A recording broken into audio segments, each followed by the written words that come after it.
नमस्ते। थर्ड आई में आपका स्वागत है। नेता प्रतिपक्ष राहुल गांधी ने एक लोकतंत्र के लार्जर इशू को एक उठाया है। जब भी कोई विदेशी मेहमान हिंदुस्तान पे आता है तो ये ट्रेडिशन है, और ट्रेडिशन नहीं है, ये लोकतंत्र की एक इंग्रेडिएंट है, ये ज़रूरत है कि वो भारत आते हैं। भारत में वो प्राइम मिनिस्टर से मिलेंगे, ऑपोजिशन पार्टीज के लीडर से मिलेंगे, और खास करके लीडर ऑफ ऑपोजिशन से तो ज़रूर मिलते हैं। मोदी जी ने एक नई परंपरा डाल दी है कि Modi ji leader of opposition से अगर राहुल गांधी की बात कहें तो वो नहीं मिलने देते हैं। वो अपनी तरफ से मतलब जो विदेश मंत्रालय है को ये लिखित में तो होता नहीं है, तो जनरली डिस्करेज किया जाता है कि आप राहुल गांधी से ना मिलिए। ये राहुल गांधी ने खुद कहा है। राहुल गांधी जब विदेश जाते हैं तब भी वहां पे कहा जाता है कि इनको ना मिलने दिया जाए। मैं दो तीन चीजें स्पष्ट इसलिए कर दूं कि इसको समझना ये होगा कि मोदी जी बहुत अच्छे हैं, राहुल गांधी बहुत खराब हैं, ये भी मान लीजिए। लेकिन ये भी फैक्ट है कि मोदी जी इस देश के 35, 36, 37% की जो आबादी है उसको रिप्रेजेंट करते हैं। लोकतंत्र में वो रिप्रेजेंट, उनको वोट भले ही 35-36% लोगों ने दिया हो, लेकिन आज वो प्रधानमंत्री 100% लोगों के हैं, 140 करोड़ लोगों के, और ये वो बार बार कहते भी हैं। तो लोकतंत्र का एक जरूरी पक्ष यह है कि पक्ष और विपक्ष दोनों मिलके ही लोकतंत्र होते हैं। केवल मैं वोट इलेक्शन जीत गया और मैं अब सारा कुछ मैं ही करूंगा, ये नहीं है। मोदी जी को ये समझना होगा। पुतिन अगर यहां आ रहे हैं तो पुतिन मोदी जी के पर्सनल दोस्त नहीं है कि मोदी जी के घर में शादी है तो वो निमंत्रण देने आ रहे हैं। पुतिन भारत के प्रधानमंत्री से मिलने आ रहे हैं, और पुतिन जी को इतना सम्मान, इतना वेलकम इसलिए दिया जा रहा है कि वो रूस के प्रेसिडेंट हैं, राष्ट्राध्यक्ष हैं। यही बाइडेन साहब जब आए थे तो हमने उनका स्वागत किया था, क्योंकि वो अमेरिका के प्रेसिडेंट थे। बहुत से प्रेसिडेंट आते हैं अमेरिका के, वो क्लिंटन तो उसके बाद आए प्रेसिडेंट। आपने कहीं हल्ला गुल्ला सुना? ट्रंप आए थे, बाइडेन आए, तो एक स्वागत उस देश के राष्ट्राध्यक्ष को दिया जाता है, व्यक्ति को नहीं दिया जाता है। मोदी जी को यह फर्क समझना होगा कि राष्ट्र और व्यक्ति में दो अलग अलग चीजें हैं। क्योंकि ये मैं इसलिए कह रहा हूं कि आप जब दुनिया में जाते हैं और दुनिया में यह कहा जाता है कि we are the largest democracy of the world, और एक अच्छा जुमला कल हमारे साथी किसी ने बताया, वो कहते हैं ना कि we are the mother of democracy, India is the mother of democracy. तो उसका कहना था, अरे भाई आप फादर ऑफ डेमोक्रेसी हैं, लेकिन कम से कम फादर जैसे बिहेव तो करिए। मदर ऑफ डेमोक्रेसी में अगर कोई आ रहा है तो फादर साहब आप क्या कर रहे हैं? मैं दो तीन चीजें इसलिए कह रहा हूं क्योंकि आपको इस थोड़ा आपके भी क्लैरिटी हो जाए।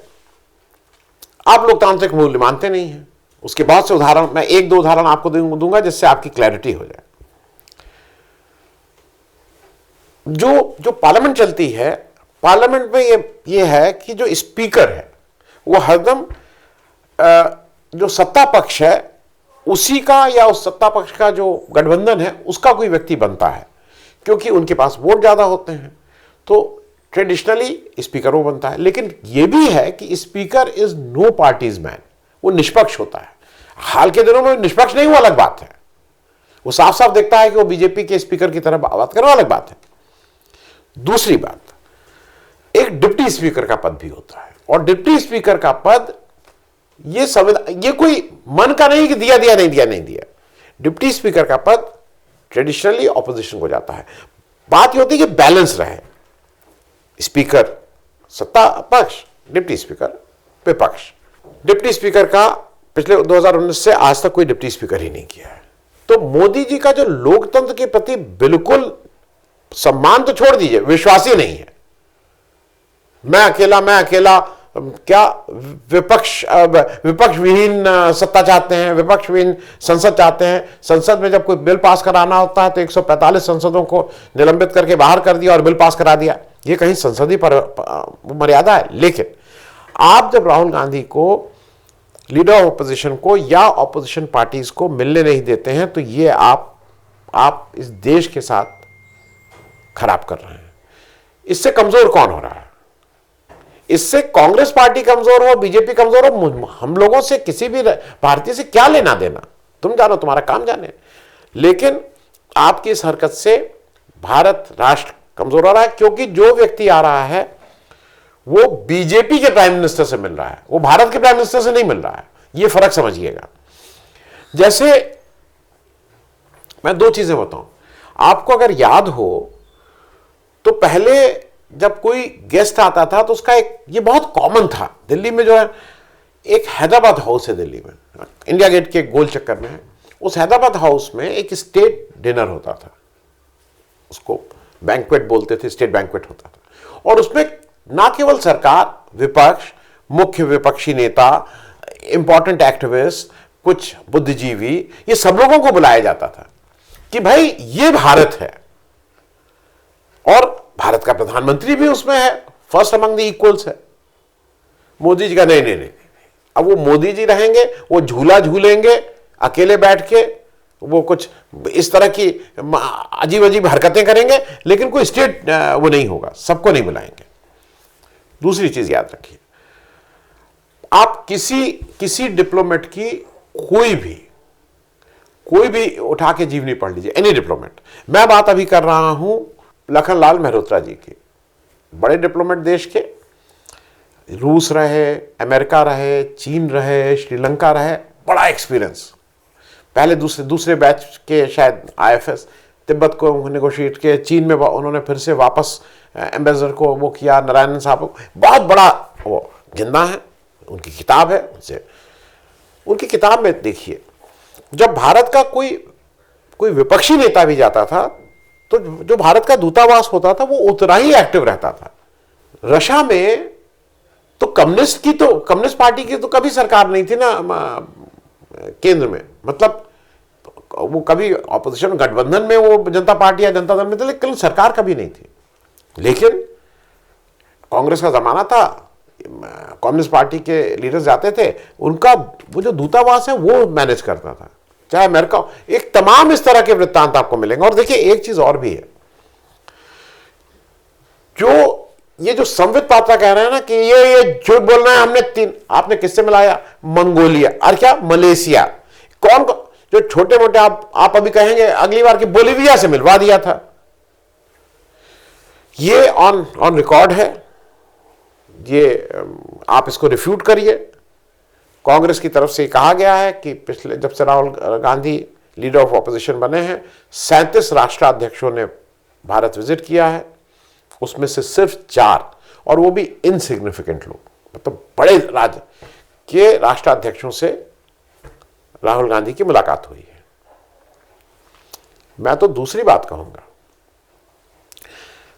ये जो अभी संबित पात्रा कह रहे हैं ना, वो जब मिलना ही नहीं चाहते हैं, नहीं, हमारा लोकतंत्र है, आप हमसे भी मिलिए और लीडर ऑपोजिशन से भी मिलिए, मिलना क्या नहीं चाहते हैं? कोई खाला जी का घर है जो हिंदुस्तान घूमने चले आ रहे हैं? लोकतंत्र है हमारा, मैं 240 को रिप्रेजेंट करता हूं, वो 100 को रिप्रेजेंट करते हैं, मिलिए। ये कैसे कह देंगे कि हम मिलना नहीं चाहते? ये बेहूदी बात जो संबित पात्रा कह रहे हैं, इसको सिरे से खारिज करना चाहिए। उसमें भी चल रहा, वो मिलना नहीं चाहते हैं। 100 एमपी पीछे खड़े हुए हैं सिर्फ कांग्रेस पार्टी के। अगर इंडिया गठबंधन के ले लें तो 200 से एमपी आपके पीछे हैं, आपके पास 35% है, उधर आपको 65% लोगों ने वोट नहीं दिया था। और एक चीज और ध्यान रखिए, आप जो ये काम कर रहे हैं, आप विपक्ष को बिल्कुल किनारे कर दे रहे हैं, ठीक है भाई। कल के दिन चाहे वो रूस हो, चाहे अमेरिका हो, चाहे फ्रांस हो, चाहे कोई भी देश हो, उसको क्या बंगाल में फैक्ट्री नहीं लगाना चाहेगा, तमिलनाडु में नहीं लगाना चाहेगा, कर्नाटक में कुछ काम नहीं करना चाहेगा, केरल में कुछ काम नहीं करना चाहेगा, वो केवल आपकी स्टेट में करे। डबल इंजन सरकार, जहां घूस का रेट इतना ज्यादा, आपने भ्रष्टाचार की तो चरम सारी सीमाएं ही तोड़ दी हैं, वहां आके करे और बाकी स्टेट में ना करे। तो आप जो भारत को इस तरह से आप जो रिप्रेजेंट कर रहे हैं, आप भारत के साथ नाइंसाफी कर रहे हैं। ये देश के भाई, समन इज कमिंग, वो भारत आता है, उसको लगता है नहीं करना। बेंगलोर की अपनी कुछ एडवांटेजेस हैं, कलकत्ता की अपनी एडवांटेजेस हैं, चेन्नई की अपनी एडवांटेजेस हैं, केरल की अपनी एडवांटेज, सबकी एडवांटेज। भाई ये भी महाराष्ट्र के अपने एडवांटेज हैं, गुजरात के अपने, मैं उस गुजरात के अपने एडवांटेज हैं, लेकिन let there be a level playing field. आप उसको नहीं कर रहे हैं। और एक चीज और बताएं, ये जब आप काम करते हैं ना, तो ये आपकी को आप ये जो हरकत करने की कोशिश करते हैं, नहीं मिलाएंगे करेंगे, इट डजंट पे। आपने यही हरकत की थी, याद है क्या हुआ था? जैसे इस समय राष्ट्र इज सफरिंग, आप भारत के प्रधानमंत्री थे, आप अमेरिका विजिट पे गए, अमेरिका में प्रेसिडेंशियल इलेक्शन चल रहा था, आपको कमला हैरिस से भी मिलना था और आपको ट्रंप जी से भी मिलना था। आपके सलाहकारों ने बताया कि नहीं नहीं, कमला हैरिस निकल जाएंगे, जीत जाएंगे, ट्रंप गड़बड़ है। क्या हुआ? आप ट्रंप से नहीं मिले। क्या हुआ? The country is paying that price. Trump उस समय जब आप अमेरिका गए और जब ट्रंप से आप, भाई ट्रंप भी दोनों प्रेसिडेंशियल कैंडिडेट थे, आप दोनों से मिलते, आपकी दिक्कत क्या थी? चोर की दाढ़ी में तिनका, एक कहावत होती है। दिक्कत यह थी कि उसके पहले 2 साल पहले 2020 में अब की बार ट्रंप सरकार करके आए थे, आप प्रचार करके आए थे एक कैंडिडेट का और जीत गए बाइडेन, और उसका price this country has paid. लोग भूल गए होंगे, 2.5 साल कोई एम्बेसडर रेगुलर हमारे यहां नहीं था, कोई राजदूत भारत में पोस्ट नहीं किया था बाइडेन ने। उसके एक्सप्लेनेशन कुछ देते रहिए। उस पीरियड में चीन had a regular ambassador, Pakistan had a regular ambassador, Nepal had a regular ambassador, Sri Lanka had a regular ambassador, आपके पास नहीं था। क्या बात करते हैं? The country page for this, आपकी इन सब हरकतों से। अब की बार ट्रंप सरकार, अगली बार गए तो आपका कैलकुलेशन ये था कि ट्रंप तो हार रहे हैं तो मैं क्यों मिलूं, धीरे से कन्नी काट के आ गए और जीत गए ट्रंप। और आज क्या हो रहा है? मतलब बिल्कुल अमेरिका ने वाट लगा रखी है, जिसको कहते हैं, अगर ये खराब भाषा कहते, मैं करता नहीं हूं ये भाषा, तो you it is also self defeating. मैं ये बात इसलिए कह रहा हूं कि एक चीज ये भी कही जाती है ना, जब आप विदेश जाते हैं तो मैं एक और आपको उदाहरण दूं। अमेरिका में ट्रंप जो है, जो भी वो अमेरिका का वो है, इट इज देयर, कि जो भी व्हाइट हाउस जाएगा उसके साथ एक प्रेस कॉन्फ्रेंस करेगा वहां का प्रेसिडेंट, अच्छी बुरी सब बातें करेगा, और आप वहां से कन्नी काटते हैं। क्यों कन्नी काटते हैं वो भी आज आपको पता हो जाना चाहिए। देखिए आपकी दिक्कत क्या है ना, आपको कोई बताने वाला नहीं मिला। अब मैं आपको बताता हूं कहां कहां दिक्कत है। जब आप प्रेस कॉन्फ्रेंस में बैठते हैं तो आप ये प्रूव करना चाहते हैं कि आप भी अंग्रेजी क्या, अंग्रेजी, मैंड्रिन, रशिया सब आपको आती है। ये करके आप उसको वो करना चाहते हैं। आप क्यों कहते हैं कि आपको अंग्रेजी आती है? नहीं आती है, मुझे हिंदी आती है, मुझे गुजराती आती है, मुझे और कुछ नहीं आता। 140 करोड़ देश का प्रधानमंत्री हूं, तुम अपना इंटरप्रेटर रखो और तुम उससे बात करो। वाई आई शुड, मैं क्यों अंग्रेजी बोलूं? और इसका कारण मैं बता रहा हूं। दिक्कत क्या है, उस प्रेस कॉन्फ्रेंस से देश का भाग्य बनता बिगड़ता है। मैं 2 उदाहरण दूंगा। आपको याद है ज़ेलेंस्की गए थे और ट्रंप उनके साथ एक प्रेस कॉन्फ्रेंस कर रहे थे, अपने वाइस प्रेसिडेंट जे.डी. विंसेंस को बिठा के। उन्होंने बदतमीजी की, इन्होंने भी की, उनके उपराष्ट्रपति ने भी की। ज़ेलेंस्की ने उनका जवाब वहीं पे दिया था कि नहीं दिया था, वो अलग बात है कि वहां पे फिर प्रेस कॉन्फ्रेंस ऐसी खत्म हुई, लेकिन दुनिया में जवाब मिला। यूक्रेन का जो आत्मसम्मान था वो कॉम्प्रोमाइज करके नहीं आए ज़ेलेंस्की वापस। ठीक है, पूरी तरह से अमेरिका पे डिपेंडेंट हैं, उसी वजह से युद्ध हो रहा है, अगर अमेरिका हाथ खींच ले तो तबाह हो जाएंगे, सब चीजें ठीक है, लेकिन आपने देखा कि क्या वो सरेंडर करके आए? नहीं। दूसरा एक उदाहरण बताओ, सऊदी अरेबिया का क्राउन प्रिंस अभी गए थे। एक महिला पत्रकार ने प्रश्न पूछा, मुश्किल प्रश्न था क्योंकि एक पत्रकार की हत्या हुई थी। क्या हुआ? ट्रंप तो उस पत्रकार को ही बुली करने लगे और उसको कहे कि नहीं ये प्रश्न की जरूरत नहीं है आंसर। सऊदी अरेबिया वाले प्रिंस ने क्या किया? उसने नहीं, इसका मैं आंसर देना चाहूंगा। उसने क्या कहा? उसने वर्ल्ड फोरम में कहा कि ये गलती हुई थी और हम इंश्योर करेंगे कि आगे से ये गलती ना हो। किसकी वाहवाही हुई? किसने अपने जो एक 4, 5, 6 साल से एक दाग लग रहा था सऊदी अरेबिया पे, उस दाग को किसने मिटाने का मौका मिला? उसने मौका मिला, उसने मिटाया। आप वहां जाके ये करते रहते हैं। आपको बाइडेन कहता है कि दिस मैन, आप उल्टा पुल्टा क्यों काम करते हैं? हम नहीं अंग्रेजी में बोलेंगे। आप टेलीप्रॉम्प्टर पे इतना डिपेंडेंट क्यों हैं? सब हंसते हैं आपके ऊपर, ये बिना टेलीप्रॉम्प्टर के आदमी बोल ही नहीं पाता है। अरे हिंदी में लफाजी कीजिए, गुजरात में लफाजी के लफाजी करके ये सब काम कर रहे हैं ना। Please don't do all this. मैं इस बात को इसलिए कह रहा हूं कि मैं अंतिम बात कह के खत्म करूंगा, हिंदी और अंग्रेजी की बात करूं। हम 10 पत्रकार लोग अमेरिका गए थे, हम लोग की कई जगह वार्ता हो रही थी, उसके पहले भी गए जब, तो आप MIT में मिले, आप हार्वर्ड के इंस्टीट्यूट से मिले, हम लोग स्टैनफोर्ड गए तो उसके बाद जो पॉल ऑल्टो में हम वहां उन लोगों से मिले, पढ़े लिखे लोग, कोई रिसर्च स्कॉलर, कोई CEO, कोई बड़े बड़े लोग।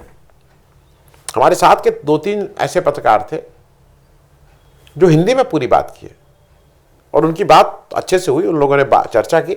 मैं क्यों अंग्रेजी में बोलूंगा भाई, नहीं आती है मुझे अंग्रेजी। अंग्रेजी आना कोई ये नहीं है इस देश का। मैं तो मेरा सिर्फ कहना है कि ये भी असल में दिक्कत क्या है, कोई ऐसा है नहीं जिसने कभी इनको समझाया हो, क्योंकि वो व्यक्तिगत बातें हो जाएंगी। कल मैं किसी और चैनल पे ये सब बोल चुका हूं, फिर से नहीं रिपीट करना चाहता हूं। कोई तो घर में ऐसा होता ना, जो अगर ये सब आप बेवकूफ़ी की बात कर रहे होते तो कोई तो मना करता, कोई तो डांटता, कोई तो कहता कि क्या आप बेवकूफ़ी कर रहे हो। वो कोई है नहीं। लेकिन आज आप देश के प्रधानमंत्री हैं, leader of opposition Rahul Gandhi को या किसी भी लीडर ऑफ ऑपोजिशन के किसी भी लीडर को डिमीन करके, डिस्क्रेडिट करके, उसको बेवकूफ़ दिखा के आपके पॉइंट बड़े नहीं हो रहे हैं। आपको अगर खुद बड़ा करना है तो आपको अपनी लंबी लाइन खींचनी होगी। दूसरे की लंबी लाइन खींची हुई है उसको मिटा के उसको नीचे कर दो, उसको बौना कर दो, इससे आप बड़े नहीं हो जाएंगे। मोदी जी ये याद रखिएगा, देश भारत है, जो व्यक्ति आ रहा है वो भारत देश के प्रधानमंत्री से मिलने आ रहा है, जो 140 करोड़ लोगों को रिप्रेजेंट करता है। और ये आपके ऊपर है कि आप अपने, जिन लोगों ने कुछ 26-27 करोड़ लोगों ने आपको वोट दिया, आप 27 करोड़ के प्रधानमंत्री रहना चाहते हैं कि आप 140 करोड़ के। The answer is yours, the decision is yours. मेरे ख्याल में सद्बुद्धि आएगी, ये समझ में आएगा, कोई बताएगा उससे कि ये जब टोटलिटी में मिलते हैं तो भारत की पहली और सबसे बड़ी मजबूती उसका लोकतंत्र है। और ऐसा लोकतंत्र जिसने समय के सारे उसको टेस्ट किया है, उसको परखा गया है और उस कसौटी पे वो खरा उतरा है आज तक। उस कसौटी को खराब मत करिए। थैंक यू सो मच, धन्यवाद।